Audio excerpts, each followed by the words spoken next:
श्री कृष्ण कन्हैया लाल की जय। श्री निजानंद स्वामी की जय। श्री प्राणनाथ प्यारे की जय। नेत्र खोले अधूर मुख बोलता करे प्यारे बातें कर प्यारा सो सुख देता आशिक को जिनको नहीं सुमारा जिनको नहीं सुमारा। श्री कृष्ण कन्हैया लाल की जय। अक्षरातीत पूर्ण ब्रह्म परमात्मा के मुखारविंद की शोभा की बात चल रही है। सुख देत सब अंग मिला नयन नासिका श्रवण अधुर हसत हरवटी भव भ्रिकुटी सब देश सुख बोल मधुर। जब अक्षरातीत धामधनी मधुर वचन बोलते हैं ना, तो उस समय उनके सारे अंग प्रत्यंग हैं ना, वो सब ब्रह्मात्माओं को सुख प्रदान करते हैं। जिधर देखो उधर ही आनंद दे रहे हो ऐसा लगता है। सभी सहयोग करते हैं। सुख देत सब अंग मिल, सारे अंग मिल करके सुख देते हैं। उनमें नयन नासिका श्रवण अधुर, नयन हो, नासिका हो, श्रवण हो, अधर हो, हसत हरवटी, हरवटी ये चिबुक और भौं भ्रिकुटी सब दे सुख बोल मधुरा। वो मधुर बोल करके सबको सुख प्रदान करते। कहने का तात्पर्य जब बोलते हैं तो उस समय इतने सारे अंग ऊपर असर पड़ता है, तो वो सारे का एक साथ उसको क्या बोलते हैं, एक स्वर में सारे मिल जाते हैं। अद्भुत सलुकीन समय आशिक पावत आराम। इस समय जैसे अक्षरातीत धामधनी मधुर वचन बोलते हैं, तो उस समय इतनी सुंदरता उनके मुखारविंद में दिखाई देती है कि उसको देख करके आशिक पावत आराम, अनुरागिणी आत्मा को बड़ा आनंद मिलता है, बड़ी शांति मिलती है। आठों जाम हृदय रूह के जानो नकस चुभ्या चित्रामा। उसको ऐसा लगता है कि आठों याम, आठों प्रहर उनके हृदय में वही छवि अंकित हो गई हो। जैसे किसी चीज़ में नक्काशी करते हैं तो वो जो भी बनाया हुआ हो तो वो कभी मिटता नहीं है। तो ऐसे उनके हृदय में वो सब ऐसे अंकित ही हो जाता है, तो कभी वो निकले ही नहीं। इतनी सुंदरता है। फेर फेर ये सुख मुख निरखिए, फेर फेर जाऊँ बलिहार। तो ब्रह्मात्मा को लगता है कि बार बार अक्षरातीत धामधनी के ऐसे मुखारविंद के दर्शन करें और बार बार उसके प्रति समर्पित हो जाएं।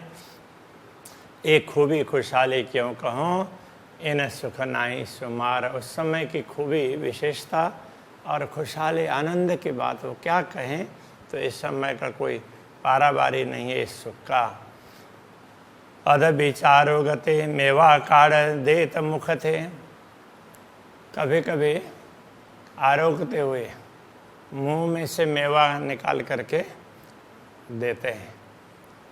तो अब इंद्रावती को लगता है तो मुझे दे रहे हैं, सरस मेवा कहे देता है, और ये कह करके देते हैं, देखो ये बड़ा स्वादिष्ट है, ऐसा करके देते हैं। आप हाथ मेरे मुख में, तो स्वयं अक्षरातीत धामधनी मेरे मुंह में ये डाल देते हैं, तो बड़ा अच्छा लगता है। तो उस समय तो फिर और ज़्यादा आनंद आएगा। तो वो भाव है। रंग रसयों कहता हूँ, ये जो मेहर करत मेहरबान, रंग रस की बात करते हैं। अक्षरातीत धामधनी जो कृपा करते हैं ना, तो उसके आधार पर कह रहे हैं, वो बड़े कृपालु हैं। ये भूल गया हम लाड़ सबे, ना तो क्यों रहे छिन बिन प्राण। तो हम लोग नश्वर दुनिया के तरफ दृष्टि डाल करके सारे लाड़ प्यार को भूल गए।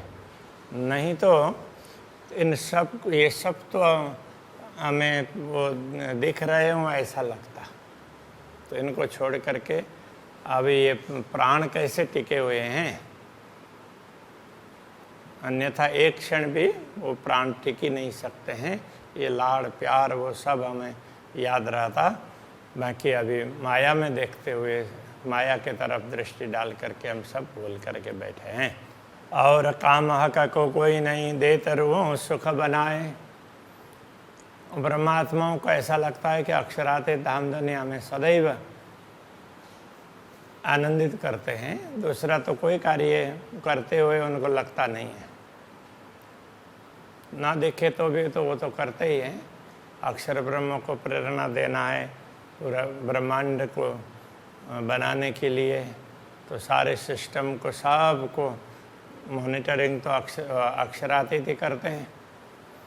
किंतु ब्रह्मात्माओं को वो इतने प्रेम में मस्त होते, दूसरा कुछ दिखाई नहीं देता है।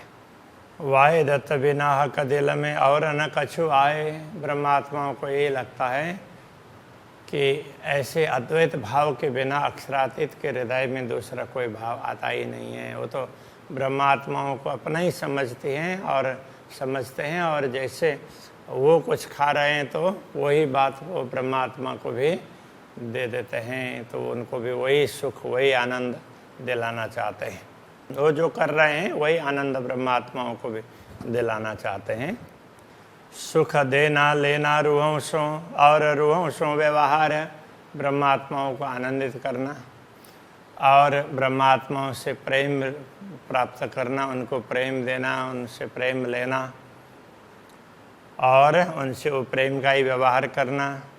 ये अर्श बातें इन जीमिए कोई बिना रूह ना ले वनहार। ये परमधाम की बातें हैं, तो इस दुनिया में ब्रह्मात्माओं के अतिरिक्त दूसरा कोई इस बात को समझ भी नहीं पाएगा, ग्रहण भी नहीं कर पाएगा। कोई कामन और रूहों को एक जाने हक इसका। ब्रह्मात्माओं का भी दूसरा कोई काम नहीं है, वो अक्षरातीत पूर्ण ब्रह्म परमात्मा के प्रेम को ही समझती है, उसको ही जानती है। आठों जाम 64 घड़ी बिना प्रेम नहीं रंचक। आठों प्रहर 64 घड़ी प्रेम के बिना वो एक क्षण भी नहीं रहती है। जरा भी प्रेम ना हो वो कभी कोई घड़ी होती ही नहीं है, वो हमेशा प्रेम में ही मस्त रहती है। हक जात वाहे दत्त जो छोड़े ना एक कदम। हक जात पूर्ण ब्रह्म की अंग रूपा अद्वैत ब्रह्मात्माएं, अद्वैत स्वरूपा छोड़े ना एक कदम। एक श्वास भी अक्षरातीत को याद किए बिना, उनको हृदय में अंकित किए बिना, उनका प्रेम अनुभव किए बिना नहीं निकाल पाती। प्यार करे माहो माहे वास्ते प्यार कसम। ब्रह्मात्माएं परस्पर प्रेम करती है, वो भी अक्षरातीत धामधनी के प्रेम के कारण ही हैं। उनका दिया हुआ प्रेम है, इसलिए वो परस्पर प्रेम करती है। तो इसका अर्थ ये हुआ पूर्ण ब्रह्म का प्रेम ही सदैव अनुभव करती रहती है। हक अंग चलत मुख बोलते, हक अंग चलत मुख बोलते तब जाने जात गुज प्यार। जब अक्षराते धामधनी कुछ ब्रह्मात्माओं को बोलते हुए होते हैं तो उस समय ब्रह्मात्माओं को लगता है कि वो हमें बहुत ज़्यादा प्यार दे रहे हैं। तो ये बड़ी गुप्त बात है, बड़ा रहस्य की बात है। तो बोलते हुए भी एक कार्य कर रहे होते हैं, किंतु उनके सारे अंग उसमें सहयोग कर रहे हैं ना, इसलिए वो सब प्रेम ही दे रहे हैं। ए अरवा अरश की जान ही जाको निष्दिन ए विचार। इस रहस्य को तो परमधाम की आत्मा ही जान सकती है, क्योंकि रात दिन उनका इसी पर विचार होता है। तो रात दिन वो इसी पर चिंतन करती रहती है। अक्षराते धामधनी का प्रेम वो कितना दे रहे हैं, हम कैसा अनुभव कर रहे हैं, हमेशा वही चिंतन करती रहती है। हक नरम पाँव उठाए के और धरत जीमी पर। अक्षराते धामधनी अपने कोमल चरण कमल को उठा करके भूमि में रखते हैं, तो जब चलने लगते हैं तो उसकी बात कर रहे हैं। ये अरश बीच मोमिन जाने जिनको खुशबू आई फजर। तो उस समय अक्षराते धामधनी के चलते हुए की चाल इतनी अच्छी होती है, वो तो ब्रह्मात्मा ही समझ सकती है, परमधाम की आत्मा ही समझ सकती है, क्योंकि उनको ही उसकी सुगंध मिल रही। परमधाम की सुगंध और वो फज्र की परमधाम का फज्र हो गया, कहने का मतलब परमधाम दिखने लगा तो वो ब्रह्मात्माओं को ही पता चलता है, तो वही उस सुगंधि को प्राप्त कर सकती है। जिनको ये सुगंधि मिली हुई होती है वही उस आनंद को अनुभव करती है। हक धरत पाँव उठावत तब जानी जात चतुराय। जब अक्षरातीत धामधनी अपने चरण उठा करके वो चलते हैं तो उस समय तो उनकी कुशलता पता चलती है कि वो कैसे बड़े चतुरता से चलते हैं, तो उनकी चाल ही बड़ी अच्छी लगती है। सो समझा का इशारतें जो हो अरस अरवाए।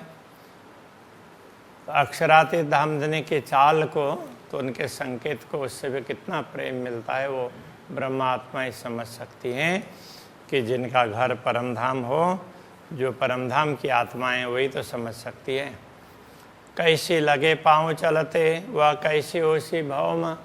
जब अक्षरातीत धामधनी चलते हैं तो उस समय उनकी चाल कैसी दिखाई देगी। वो भूमि में पैर रखते हैं, परमधाम की भूमि में, उस समय कितनी सुंदरता दिखाई देगी भूमि की, वो कैसा लगेगा।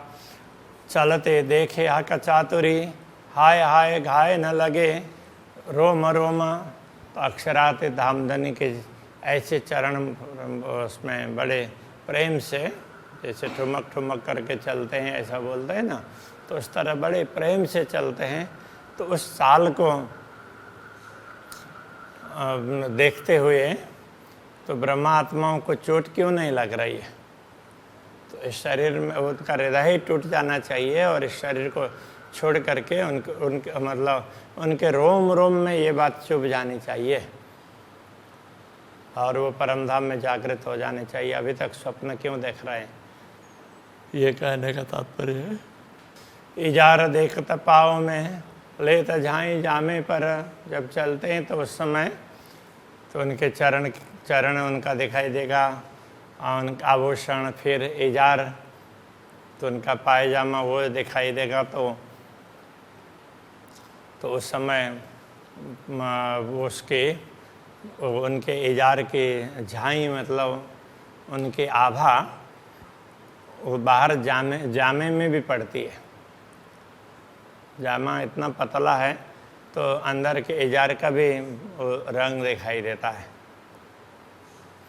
हाय हाय खूबी इन चाल की। उस समय वो चलते हुए इतने अच्छे लगते हैं। इस खूबी के विषय में ये जुआ कहे क्यों करे, ये जुआ क्या बता सकती है।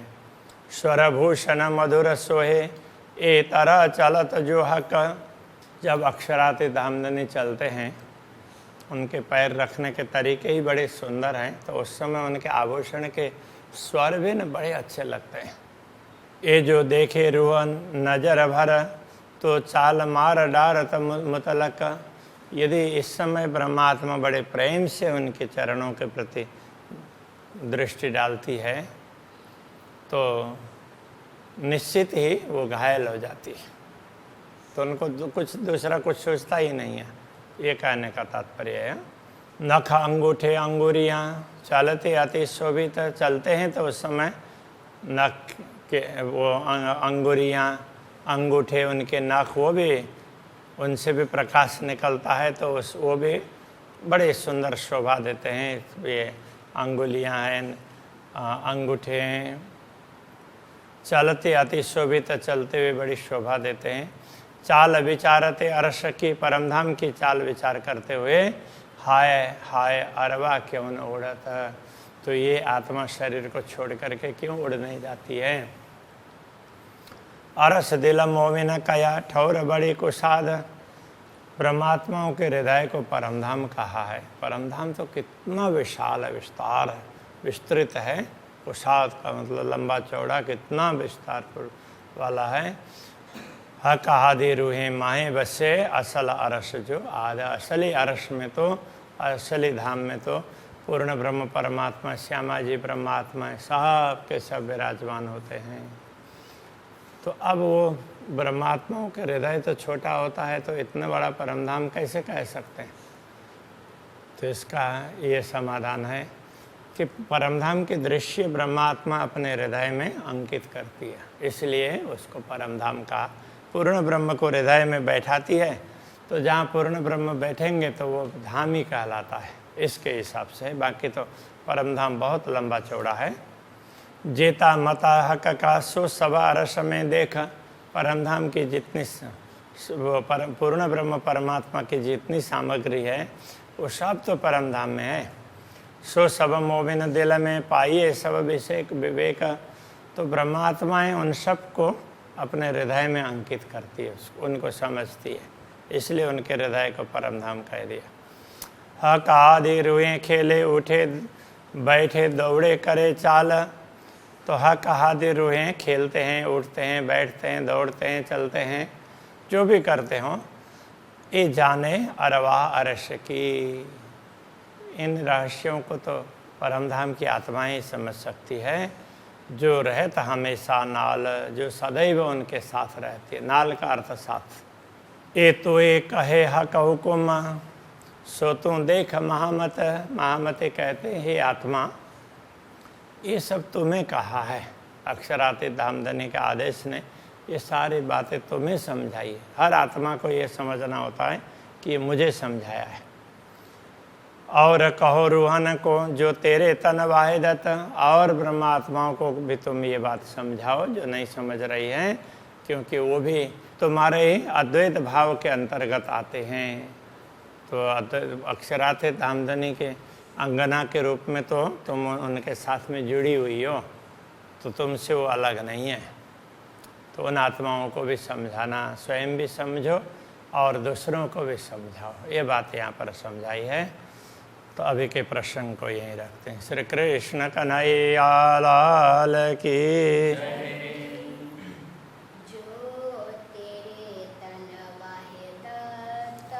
जो तेरे तना वाहिदत,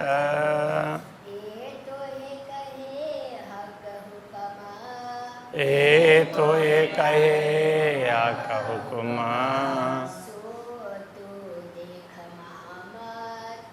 सो तू देख महामत।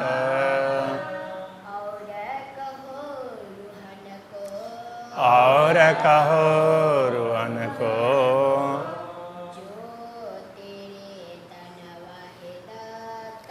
जो तेरे तन वाहिदत,